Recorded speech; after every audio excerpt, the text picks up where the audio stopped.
आता उरलं काय? भय. भय म्हणजे भीती. भीतीचं काय करायचं? निपात ती उरलीच नाही पाहिजे. ज्ञानेश्वरीने अर्थात भगवद्गीतेने श्रीमंतांची यादी सांगितली. श्रीमंताची यादी डिक्लेअर करतो दरवर्षी कोण? फोर्ब्स. ते फोर्ब्स नंतर जन्माला आले. आपल्या गीतेत सुद्धा फोर्ब्स आहे. काय सांगितलंय? श्रीमंत कोण? ज्याच्याकडे 26 प्रकारची प्रॉपर्टी आहे त्याला श्रीमंत म्हणतात. आणि त्या श्रीमंतीचा पहिला क्रायटेरिया आहे अभयम सत्व संशुद्धी ज्ञान योग. पहिला शब्द वापरलाय अभय. तुम्ही घाबरला नाही म्हणजे तुम्ही श्रीमंत आहात. तुम्ही घाबरत आहात म्हणजे तुम्ही श्रीमंत नाही. किती मला काय म्हणजे न घाबरणेपणा ही खरी जर श्रीमंती असेल तर ती आपण मिळवली पाहिजे. म्हणजे भयाचा निपात केला पाहिजे. भयापासून दूर गेलं पाहिजे. कारण ज्याच्या जीवनात भय आहे त्याच्या जीवनात दुःख आहे. भयाची पोटी दुःखाची राशी शरण देवासी जाता भले. निर्भय बनो. फिअरलेस पाहिजे. भीती नकोच कशाची. पण महाराज भीती नेमकी असते कशाची ते सांगा. महाराज म्हणाले भीती माणसाला असते आपल्या संपण्याची. माणूस मरणाला मरण म्हणून घाबरत नाही. मरण आपल्याला संपवेल म्हणून माणूस मरणाला घाबरतो. प्रत्येकाला वाटतं आपण असलो पाहिजे. आपलं अस्तित्व असलं पाहिजे. अस्तित्व धोक्यात आलं की माणसं घाबरतात. प्रत्येकाचं अस्तित्व फारची पाहिजे. लग्नाची पत्रिका आली की पहिला आपण काय शोधतो? बोला नाव. आपण कुठे याच्यात फार अपेक्षा असते. आणि इकडं तिकडं चालत नाही. प्रेषक व्यवस्थापक नाही. मग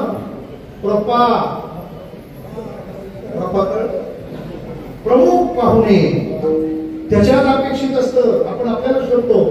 तुम्हाला जाऊसाय असं नाही. तुम्ही प्रमुख पाहुणे आहेत. आम्ही आशीर्वाद आहात विठ्ठला.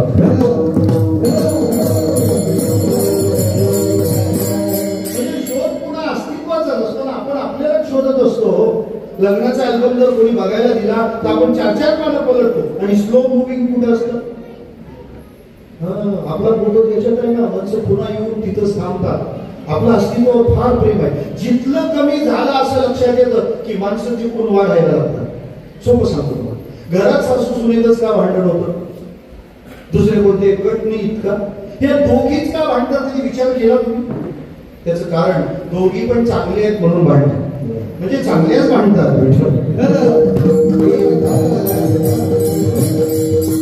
भांडण्याचं कारण फार सात्विक आहे. मला कोणतं सांगतो तुम्हाला.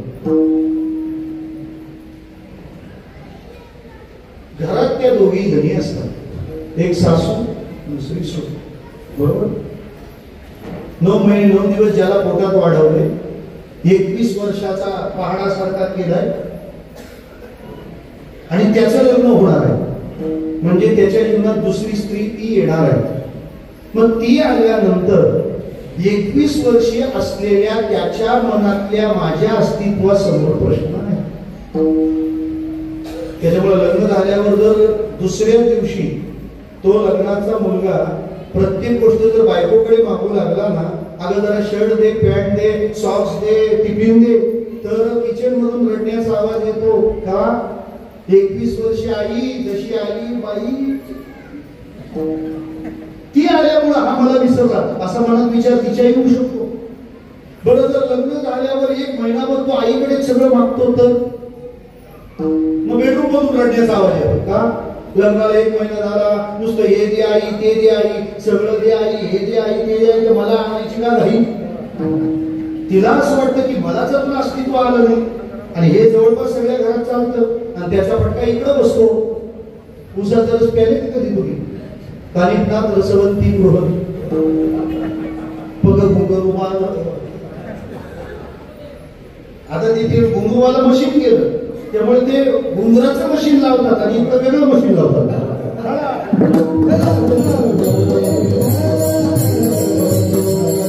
त्या चरख्याला 2 चाकं असतात. त्या दोन्ही चाकांचं वैशिष्ट्य आहे ती दोन्ही फिरत असतात पण एकमेकाच्या विरुद्ध दिशेने फिरत असतात. बरोबर? हा, विरुद्ध दिशेने फिरतात. मग ती फिरत असताना तो ऊस मध्ये घालायचा. त्या चरख्यातला खालचं चाक म्हणजे घरची सासूबाई आणि वरचं चाक म्हणजे सूनबाई आणि दोन्हीच्या मध्ये हाऊस, त्याला जर हाऊस म्हणतात, हाऊसच फिरते त्याची.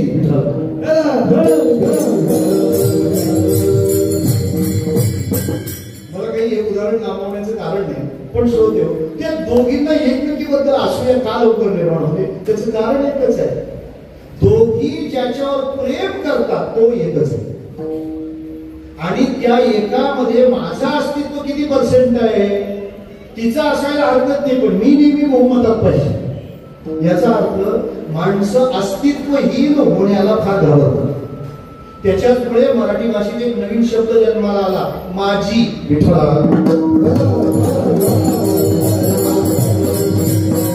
काय अर्थ नसतो त्याला, त्याचा काय फायदा पण नसतो, पण तरी लोक माझी लिहितात की नाही सांगा बरं. त्याला व्यवहारात काही अर्थ, समजा एखाद्याने माळ घातली तर त्याच्या नावापुढे काय लिहितात, ह भ प.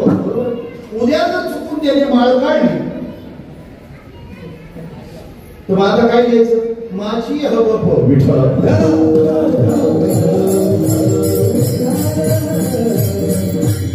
माझी लिहावंसं वाटतं का, त्या पदातलं संपून गेलेलं आपलं अस्तित्व आपण शोधत असतो. म्हणजे मी आहे हे जेव्हा धोक्यात येतं तेव्हा मी घाबरतो. माझा विचारच झाला नाही, मला कोणी विचारलंच नाही, माझी सोयच झाली नाही, माझी व्यवस्थाच झाली नाही, या अस्तित्वावरच आपण प्रेम करतो. आणि आपल्या अस्तित्वाची व्यवस्था झाली की लोक म्हणतात नियोजन छान होतं. हो, ते अस्तित्व आपलं संपुष्टात येतं मरणामुळे. आपल्याला असं वाटतं की नाही मी मेलो म्हणजे संपतो. मग घाबरलेले लोक तुकोबारायला भेटले, महाराज भीती वाटते का, मी गेल्यावर माझं मागं काही राहतं की नाही, सगळं संपलं का काय, सगळं संपलं तर काय. एक तर तुकाराम महाराजांनी गाथा सांगून आधी लोकांना वास्तवाची कल्पना दिली होती. काय, उदंडची झाले जन्मोनिया ओनिया गेले रावण, त्याचे नाम कोणी नेगे चराचरी. कोणी अस्तित्वच नाही, काही शिल्लकच राहत नाही, काहीच उरत नाही. महाराज काळ इतका वेगवान आहे ना, सगळ्याची राख रांगोळी करत निघाला.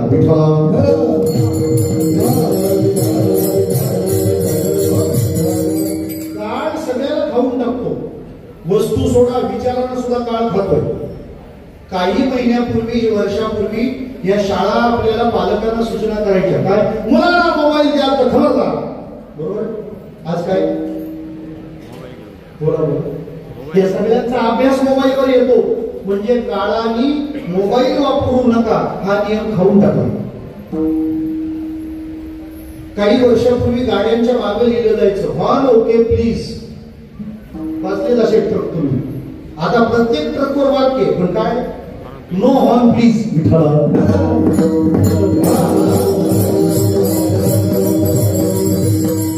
काळ खाऊन टाकतो की नाही. कालचा न्यूजपेपर आज कोणी विकायला आला तर घ्या, काय म्हणतात मग त्याला, रद्दी. काळ फक्त पेपरलाच रद्दी बनवतो असं नाही, आपली सुद्धा रद्दीच होणार आहे.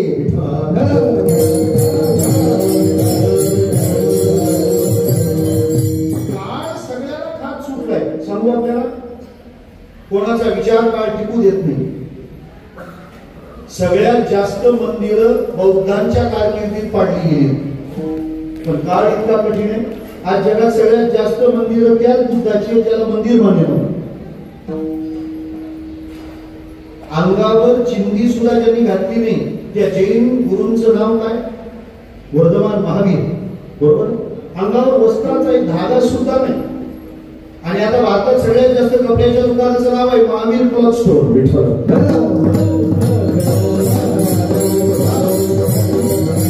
म्हणजे संपूर्ण हा जो प्रकार आहे ना, हा संपूर्ण हा प्रकार माणसाला घाबरवतो. तुकाराम महाराज म्हणाले, तुम्ही घाबरलात का, अस्तित्वाचं भय, संपण्याचं भय. संपण्याचं भय तुम्हाला तरच करावं लागेल जर तुम्ही जे केले ते संपणार असेल. बरोबर, मग जर तुम्हाला संपण्याची भीती घालवायची असेल तर जे संपत नाही ते करा, म्हणजे तुम्ही संपणार नाही. पण असं तुम्ही का करत नाही हा विचार महाराज पहिल्या चरणात देतात.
ऐसे का हो न करत आहे?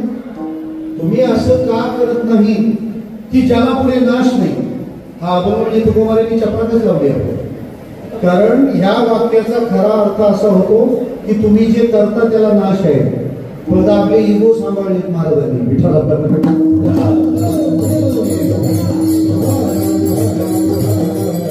आणि कधी कधी ते करावं लागतं. करता काय झालं असं अकबर बादशाहचा त्याच्या आईवर फार जीव, तिची प्रकृती बिघडली. त्याने तो डॉक्टरांना धमक्या दिल्या, हिला जर तुम्ही वाचवली नाही तर खबरदार. हे पहा आता जिथं तिथून थोडे थोडे असून पुढे सरकून घ्या. एकच सरकार म्हणजे मग उरलेली मंडळी इतरत्र थांबते. हा तिथून थोडं थोडं सरकार, खरोखर सरकार विठ्ठला.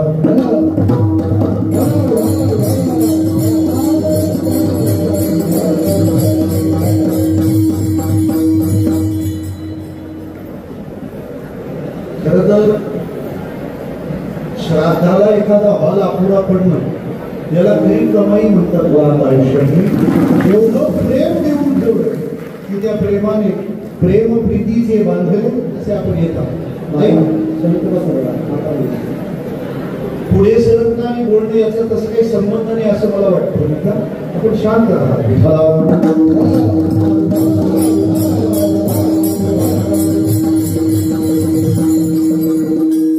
त्या बादशाहाने सांगितलं, हे बघा जर आमची आई मेली ना तर जो मेली असं सांगेल त्याला आम्ही उलट लटकू. त्या म्हातारीचं वय झालं होतं, बिचारी गेली. गेल्यानंतर त्या डॉक्टरचा बीपी हाय झाला. कारण त्याला माहिती होतं ही गेली हे सांगितलं की ते आपल्याला फासावर लटकवणार आहे. त्यांनी बिरबलला कळवलं, बिरबल बिरबल का आता वाचतच नाही म्हणजे मी. त्यांनी सांगितलंय मेली असं सांगितलं तर त्याला फासावर. बिरबल म्हणाला, तू आरामात जेवून घे म्हणे, इथं गुलाबजाम सुद्धा गोड लागेल आता, तर मरायचं आहे आपल्याला आज. तू काळजीच करू नको, मी आहे ना. बिरबल तिथून बादशाला भेटायला गेला. बादशाह विचारलं, कुठे गेला होता बिरबल? काय नाही, तुमच्या आईला भेटून आलो. आणि मग कशी काय? नाही एकदम छान आहे तिची तब्येत, हातपाय हलवत नाही, अंग एकदम गार पडलंय, डोळे असे ओढारून ठेवले, आवाज देत नाही, बोलत नाही, धडधड अजिबात नाही, एकदम छान आहे. अकबर बादशाह म्हणाला, गधड्या म्हणणं मेली तो ते तुम्ही म्हणा, मी म्हटलं तर भासावर लटकवाल.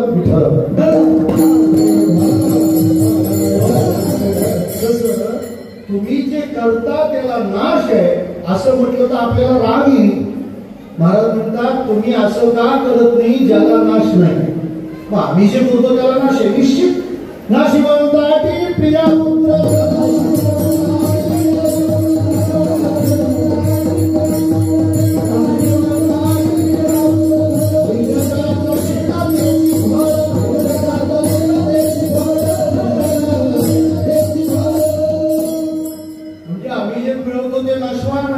पण महाराजांनी ज्यांची नावं सांगितली, नाशिवंत आटी प्रिया पुत्र आणि धन. श्रोते हो, अडचण नाही का वाटत? कोणती? ज्याला शास्त्र पुरुषार्थ म्हणतं त्याला तुकाराम महाराज नाशिवंत आटी म्हणाले. प्रिया म्हणजे काम नावाचा पुरुषार्थ, पुत्र धर्म नावाचा पुरुषार्थ, संपत्ती अर्थ नावाचा पुरुषार्थ. म्हणजे तुम्ही पुरुषार्थाच्या विरोधात आहात का? महाराज म्हणाले अजिबात नाही. हे जे तुम्हाला मिळालंय हे साधन आहे, याला साध्य मानू नका. कळलं? शरीर साध्य का साधन? बरं, धन साधन का साध्य? हे निधन झाल्यावर कळतं का हे साधन आहे.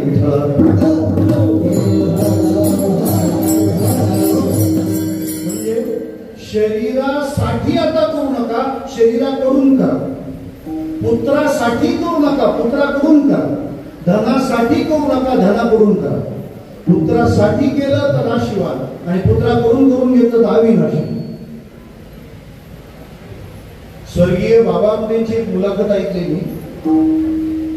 त्या मुलाखतीत ते म्हणाले की मी जेव्हा कुष्ठरोग्यांकरता सेवा कार्य सुरू केलं तेव्हा आमच्या आयुष्यात मध्यातून सुरू झालं होतं.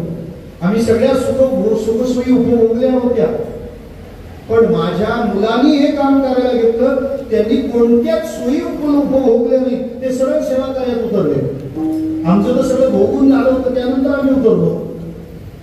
माझ्या मुलांनी अजून चित्रपट देखील पाहिला नाही असं बाबा आमचे म्हणाले. श्रोते हो, आपण चित्रपट पाहण्यापेक्षा आपण असं काम करावं की आपल्यावर निघालेला चित्रपट लोकांनी पाहावा.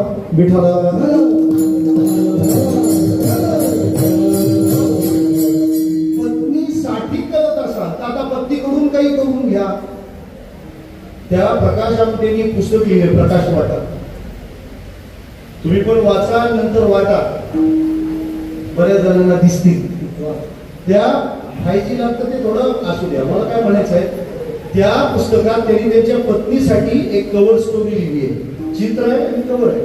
त्याला एक वाक्य असं आहे. प्रकाश आमटे म्हणाले, आम्ही जेव्हा गडचिरोलीला त्या आदिवासी माडिया गोंड लोकांच्या आरोग्य सेवेसाठी जायचो, तेव्हा आम्हाला दोघांना बघून ते आदिवासी म्हणायचे, हे आमची राम आणि सीता आहे.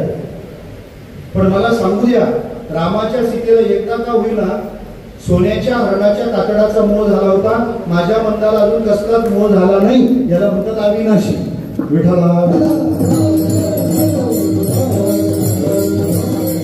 तुम्ही आधी संपन्न व्हा आणि संपन्न झाल्यानंतर हे बघा, पाहिली माहिती पाहिली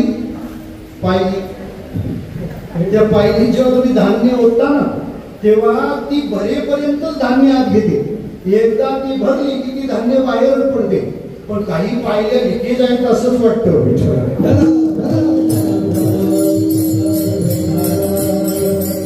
तुम्ही संपन्न झाल्यानंतर तरी उतरले पाहिजेत ना.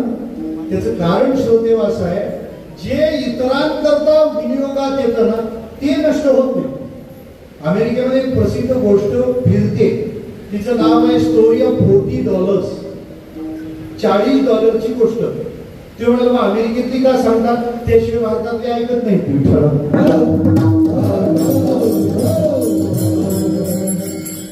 काय झालं, एकाला परीक्षा फी भरायला पैसे नव्हते. एक चांगला बंगला दिसला, अमेरिकेतली गोष्ट.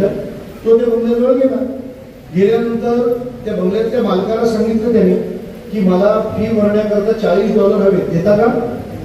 बंगला चांगला होता, माणसं बंगल्यासारखी होती. कधी कधी असं असतं.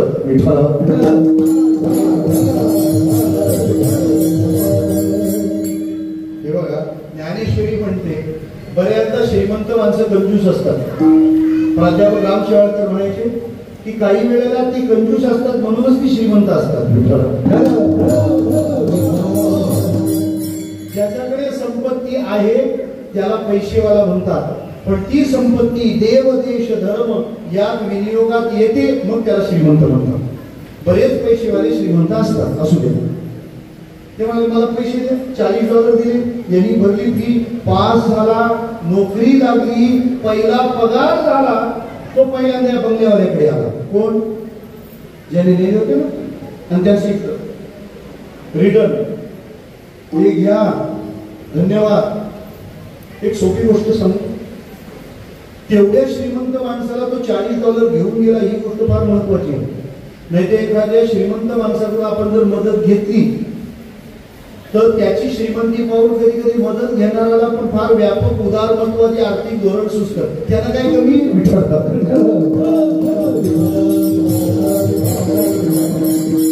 तुम्ही त्याचे परत न केलेले $100 त्याच्या दातृत्वातल्या ₹1,00,000 थांबवता.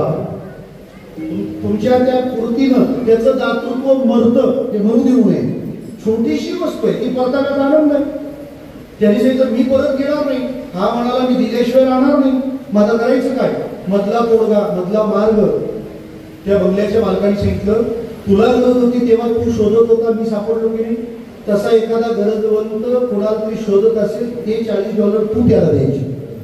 श्रोते हो, त्याने खरोखर गरजू माणूस भेटल्यावर ते $40 त्या माणसाला दिले.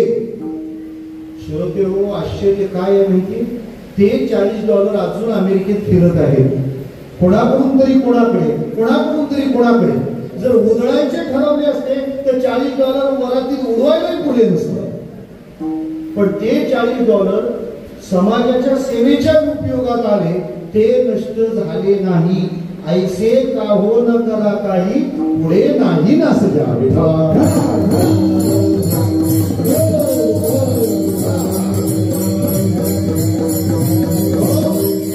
म्हणजे ज्याला पुढे नाश नाही ते जर करायचं ठरवलं तर ते कोणतं असतं? एक, जे आम्ही समाजासाठी करतो ते नष्ट होत नाही, त्याचा नाश होत नाही.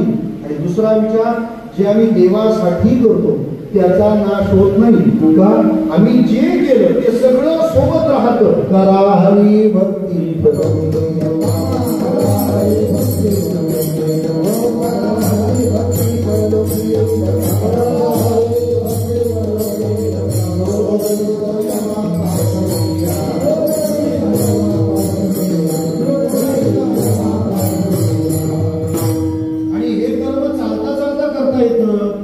आपल्या मुलाची 50,000ची स्टेशनरी खरेदी केली ना, 1000 रुपयाच्या वया उगाच घ्या ना, करा ना खरेदी 1000 रुपयाच्या वया. त्या घेऊन काय करायच्या? काही नाही, जायचं घरी परत येताना एखाद्या वाडी वस्तीवरची चपलानं घातलेली मुलं अनवाणी धावणारी दिसतील, गाडी थांबवा त्यांच्याजवळ, त्यांच्या दप्तराच्या त्या बॅगा ओपन करा आणि त्या अर्धा डझन 1 डझन वया त्यांच्या बॅगेत घाला, 2-4 चॉकलेट त्यांच्या हातात द्या.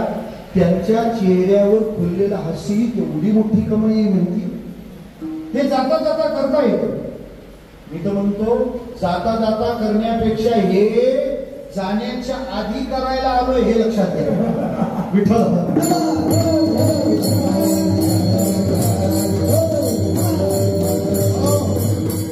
सोपं सांगतो तुम्हाला, अगदी सोपं सांगतो. काय झालं, एका राजाने असा नियम बनवला की एक माणूस गादीवर 5 वर्षे बसेल. आपल्याकडे तीच पद्धत आहे ना लोकसभेमध्ये, काय लोकशाहीमध्ये 5 वर्षांनी काय असतात, निवडणुका असतात, मग पुढे बदल, अशी ती रचना असते. चांगला असेल तर ठेवावं विठ्ठल.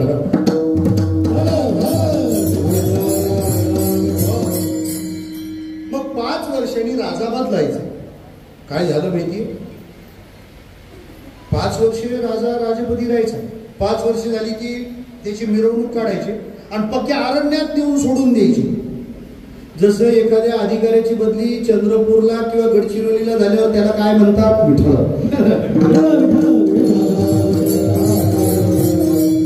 अरण्यात नेऊन सोडून द्यायचं, काहीच सुविधा नाही. तुमच्यासारख्या एका वारकऱ्याच्या गळ्यात ती माळा पडली. 5 वर्षासाठी राजा महाराज तो गादीवर बसला, पण त्याने आराम करायचं सोडूनच दिलं. हायवे पास करायचा, ते जंगलात नेऊन बांधायचा. महाल सँक्शन करायचा, जंगलात नेऊन बांधायचा. योजना इथं मंजूर करायच्या, तिथे नेऊन बांधायच्या. 5 वर्ष आरामच केला. 5 वर्ष पूर्ण झाल्यावर त्याची पण काय निघाली, मिरवणूक. लोक बघायला आले का? लोक हास्य बघायला ना आले तरी लोक रडू बघायला येतात. कसा रडतो ते बघूया, याची मिरवणूक निघाली. पण हा रडेच ना. आणि जेव्हा कोणी रडत नाही तेव्हा सांत्वन करणाऱ्यांची फार पंचायत होती. आम्हाला थांबवायचं म्हणून रडा, हा आग्रह असतात लोकांचे विचित्र. तो म्हणाला मी का रडू, का तुम्हाला ही अपेक्षा? ते म्हणाले इथून मागे जेवढे राजे मिरवणुकीत गेले ना ते सगळे रडत गेले. म्हणाले ते का रडत गेले ते सांगा, मग मी का असं चाललोय ते सांगेल. ते का रडत गेले म्हणजे 5 वर्षे सुख भोगलंय, आता सगळं बंद होणार आणि थेट कुठं, अरण्यात. तो म्हणाला म्हणूनच ते रडत होते, असं असेल तर म्हणूनच मी हसतोय. ते म्हणाले का? म्हणे ते 5 वर्षे राजपद मिळाल्यावर ना सत्ता भोगत राहिले. म्हणे तू काय केलं? मी 5 वर्ष आरामच केला नाही. का? सत्ता हातात आहे तर सगळ्या योजना जंगलात राबवून घेतल्या. म्हणजे हो 5 वर्षे पूर्ण झाल्यावर तुम्ही ज्या अरण्यात मला नेऊन सोडणार आहात ना, जिथं मी आता राजवाड्यात आहे ना, इथल्या सगळ्या अम्युनिटीज जर 5 स्टार असतील तर जंगलातली अम्युनिटी 7 स्टार आहे. आता उलट मला घाई झाली, कधी दिंडी काढताय. श्रोते हो, जसा तो 5 वर्षासाठी गादीवर बसला तसे आपण मनुष्य म्हणून जन्माला आलो. त्यामुळे आता इथल्या सुविधांमध्ये जर फार रमले तर पुढे जंगलातले त्रास होईल. त्याच्यामुळं आता मिळालेली आणि किती अधिकार आहेत आपल्याला. नरदेव निधान लागले हाती, उत्तम सार उत्तम गती, देवाची होईल म्हणती ते होती तरी का चिती, नरकुच करणी करे तो नरका नारायण होय. त्यामुळे आता आपल्या सहीनच सगळे JR पास होणार आहेत, निघणार आहेत ना. अशी भजन अशी सेवा करा की मग जेव्हा आपल्याला इथून निघेल ना, लोकांना रडावं लागेल, आपण हसत निघणार. लोक विचारतील तुम्ही कशी काय हसत चालले, मग त्यांना सांगा का ज्याची पुढं गैरसोय असते ना तो इथून जाताना रडतो. मी अजिबात रडणार नाही, कारण पुढं भरपूर राहील असं करून ठेवलंय. त्यामुळे आता आम्हाला उलट घाई झाली, पण इथं केलेल्या सेवेने भजनेने भजनाने आमची व्यवस्था लागून गेली. वैकुंठ भोग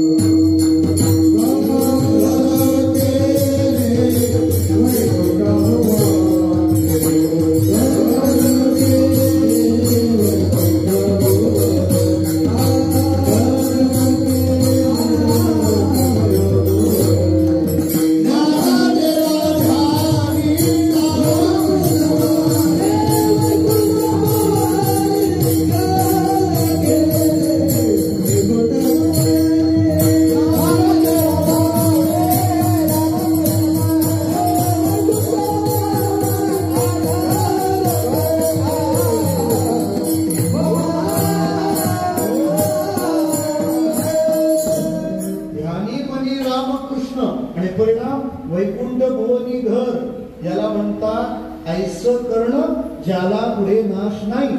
पण महाराज ज्याला पुढे नाश नाही असं करायचं म्हणजे नेमकं काय करायचं? दुसरं चरण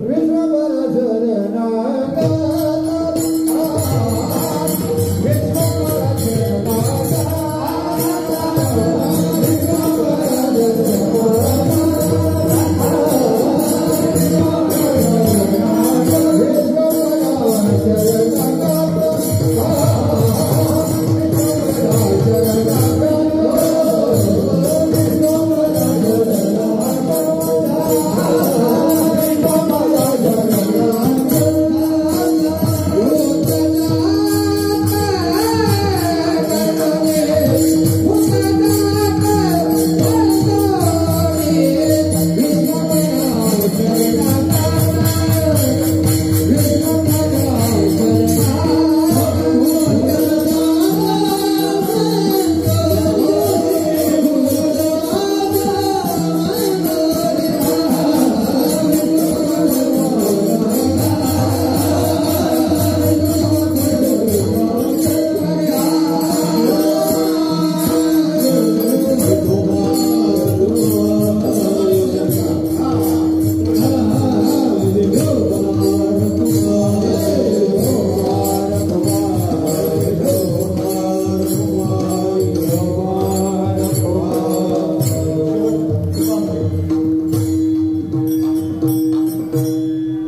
काय करायचं हो, ज्याला पुढे नाश नाही असं महाराज म्हणतात विश्वात्मक परमात्म्याची शरणागती. याचा व्यवहार्य सरळ अर्थ असा आहे की तुमच्या वाट्याला आलेल्या कर्तव्य कर्मांनी त्याची सेवा करावी. तया सर्वात्मका ईश्वरा स्वकर्म कुसुमांची विरा पूजा केली होय अपारा तो शाला. असं जगलं पाहिजे ना माणसाने की देव खुश झाला पाहिजे. खरा माणूस पाठवलाय आपण, आपल्याला पाठवून त्याला पश्चाताप नाही झाला पाहिजे, तो नाराज नाही पाहिजे. साधं सांगतो तुम्हाला, माझं बालपण बऱ्यापैकी खेड्यात गेलं. खेड्यामध्ये एकेका घरातच कधी कधी एखादी वस्तू असायची. आता बऱ्यापैकी सगळीकडे श्रीमंती आहे. मग मिक्सर याच्याकडे हिच्याकडे असायचा, कुकर तिच्याकडे. मग कधी लागलं की ते आणायचं. ती वस्तू जेव्हा आणली जाते ना तेव्हा ती जेव्हा परत करायची असते त्यावेळेला ती म्हणते ते ना मला जरा ते स्वच्छ करायला वेळच नव्हता आणि पोराने जरा तो कुकर आपटला त्याच्यामुळे फळवला, मी घेऊन आले. मग ती घेणारी असते ना कुकरवाली, ती काय म्हणते राहू दे चालायचं थोडं असंच होणार. ती असं म्हणते पण त्यावेळेला ती गाठ मारते मनाशी. कोणती? परत ये मागायला. श्रोते हो, देव सुद्धा ते खोळंबलेलं घेताना काही म्हणत नाही, पण तो परत मात्र लक्षात ठेवतो याला माणूस म्हणून पाठवायचं. जमलं तर 2 हात कमी करायचे आणि पाय वाढवून द्यायचे, तसाच पाठवायचं. देवाने दिले इंद्रिय हात पाय कान असं करून ठेवा, इतकं चांगलं करून ठेवा की बस तुमच्या प्रत्येक कर्माकरता लोकांना हृदय भावपूर्ण आणि आनंदमय झाली पाहिजे. खरं तर आपल्यावर ही जबाबदारी प्रत्येक इंद्रिय. देव विचारणार आहे तुम्हाला डोळे दिले होते, समाज सुखी झालेला तुम्ही पाहिला का नाही? तुम्हाला कान दिले होते, लोकांची दुःख ऐकून घेतली की नाही? तुम्हाला तोंड दिलं होतं, चांगलं बोलले का नाही? मी परवा एक छोटीशी शॉर्ट स्टोरी वाचली.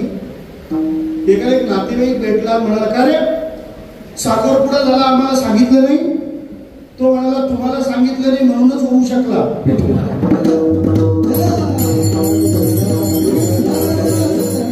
जर तुम्हाला सांगितलं असतं तर तुम्ही साखरपुड्याचा घटस्फोट केला असता. काय देवाने वाणी दिली, आपण चांगलं बोलणं नको का? साधी गोष्ट आहे, चांगलं बोलता आलं पाहिजे. श्रोते हो, चांगलं बोलणं सुद्धा कीर्ती देईल. यावत चंद्र दिवाकरो विजयताम साम नाम ज्ञानेश्वरी. चंद्र सूर्य तोपर्यंत ज्ञानेश्वरी राहणार. हे बोलण्याचाच परिणाम आहे ना. म्हणून प्रत्येक इंद्रियाची प्रत्येक कृती उच्च हेतूने करत असताना तिचं योगदान सगळ्या जगाला आनंददायी असावं. आजही एक माणूस मागे आणायला पण त्याचा आका खर्च करावा लागतो, ते तर येत नाही. पण यंदाची वारी 25 लाखाला क्रॉस झाली. एक ज्ञानोबाने ठरवलं आळंदीहून पंढरपूरला जायचं. काही दिवसानंतर बाबा असं होईल ना, पहिला माणूस पंढरपुरात पोहोचेल आणि मागचा आळंदीतच आहे. हा कशाचा परिणाम आहे? त्यांचा संकल्प अवघाची संसार स्वतःचा सुखाचा करीन पण अवघाची सगळ्या जगाचा.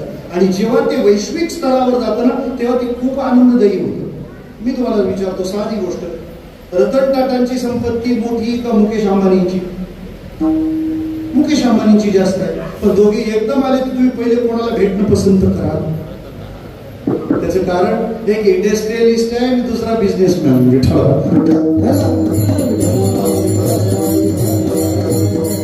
इतरांना सहभागी केलं की त्याचा स्वाद मोठा झाला. शेवट सांगतो थांबतो. शेवट तुमच्या जवळ आणलेला बघा. शेवट तुमच्या जवळ आलोय ना. आपल्या जुन्नर मधून नद्या वाहतात. ओतूरच्या जवळून वाहते मांडवी नदी, बरोबर. मांडवी नदी वाहते. कशासाठी वाहते? ज्ञानोबांनी सगळ्या नद्यांचं मनोगत सांगितलं. समुद्र जाया, तिला समुद्राला मिळायचंय म्हणून ती मांडवी नदी वाहते. समुद्राचा जाऊन मिळणं हा तिच्या वाहण्याचा स्वार्थ आहे. पण तिच्या मनात काय आलं माहितीये, आपलं काम तर होणारच आहे, पण जाता जाता इतरांचं काही काम करता येतं का पाहू.